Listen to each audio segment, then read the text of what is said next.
ప్రస్తుతం రాజకీయాలపై బీఆర్ఎస్ అధినేత కేసీఆర్ కీలక వ్యాఖ్యలు చేశారు.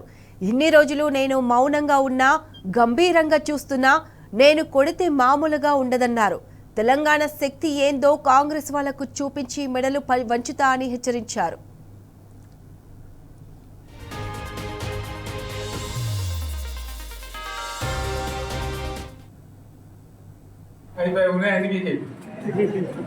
మళ్ళీ మొదటికి వచ్చానా కైలాసం ఆడలో పెద్ద బామ్మింగినట్ట అంతే కదా. ఆలోచన లేకుండా ఎటు పడితే అటు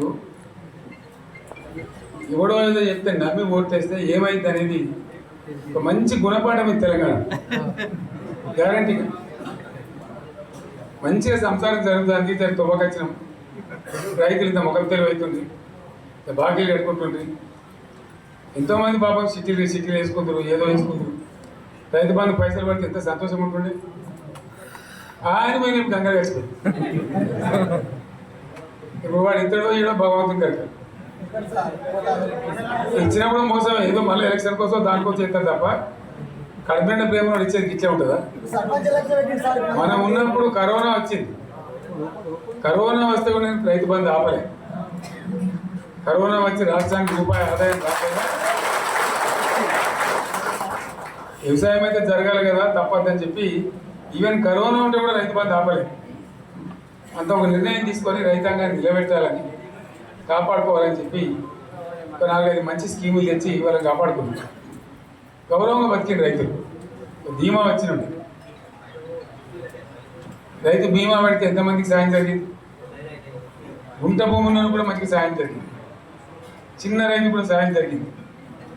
అట్లా అందరికి మనం గొర్రెల కాపలకు గొర్రెలు ఇవ్వడం కానీ, చేప పిల్లలు కానీ, అనేక రకాల అన్ని వర్గాల ప్రజలను ఎట్లా ఆదుకోవాలని అట్లా ఆదుకున్నాం.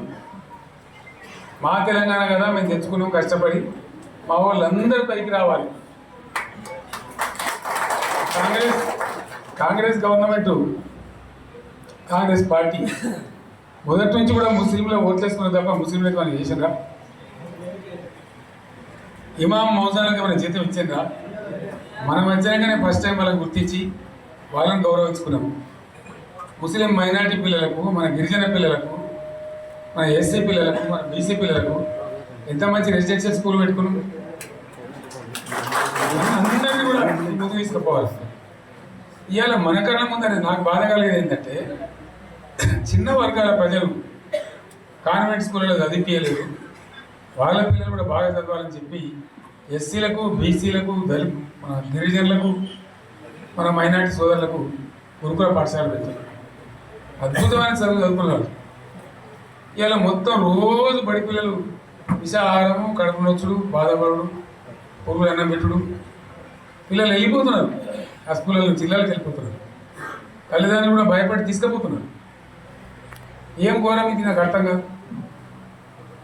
మళ్ళీ ఇది చేస్తున్నాడు కూడా ఇప్పుడు మళ్ళీ అదే కాంగ్రెస్ పార్టీ అంతేనా? మళ్ళీ పాత కాంగ్రెస్ మోపైంది, మళ్ళీ కరెంట్ కోతలు మోపైనాయి. వీళ్ళకాలానికి ఏం గతి అవుతుందో మార్చి చెప్పలు ఏమవుతుందో. ఇంకా కరెంటు కోతలు మోపైనాయి, మంచినీళ్ళు సరికొత్తలేవు, అడిగే నాతులు లేడు. ఎవడన్నా గట్టిగా నిలబెట్టి నిలదీసి వారికి పోలీసు నిలబెట్టేయడం. ఇదే రాజ్యం? ఇచ్చకూడదా రాజ్యం? ఎందుకు వచ్చింది ఈ పరిస్థితి చెప్తా. నాకేం గుర్తులేదు. నేనేమంటున్నానంటే, ఇట్లా అనేక పనులు చేసుకున్నాం మనం. గోదావరి నుంచి నీళ్ళు తెచ్చుకుంటాం, నీళ్ళు తెచ్చుకొని మంచినీళ్ళ తర్వాత సాగు నీళ్ళు కూడా పడదు. మెదక్లో యువతల ప్రాంతం అంతా కొంత అందినే నీళ్ళు, పాత మెదక్ జిల్లా మీదికి మిగిలి పైచీకి వచ్చేటట్టు ఎకరాల నీళ్ళ చెట్టు పెట్టుకున్నాం. టెండర్లు పిలిచినాం, పనులు స్టార్ట్ అయినాయి, గుత్తదారులు వచ్చిండ్రు, పనులు మొదలు పెట్టిండ్రు. ఇవాళ ఈ కాంగ్రెస్ గవర్నమెంట్ ఆ టెండర్లు ఎందుకు ఆపింది? సంగమేశ్వర, బసవేశ్వర ఎత్తిపోతల పథకాలు ఎందుకు నిలిపేసింది? ఎవరి కోసం నిలిపేసినట్టు?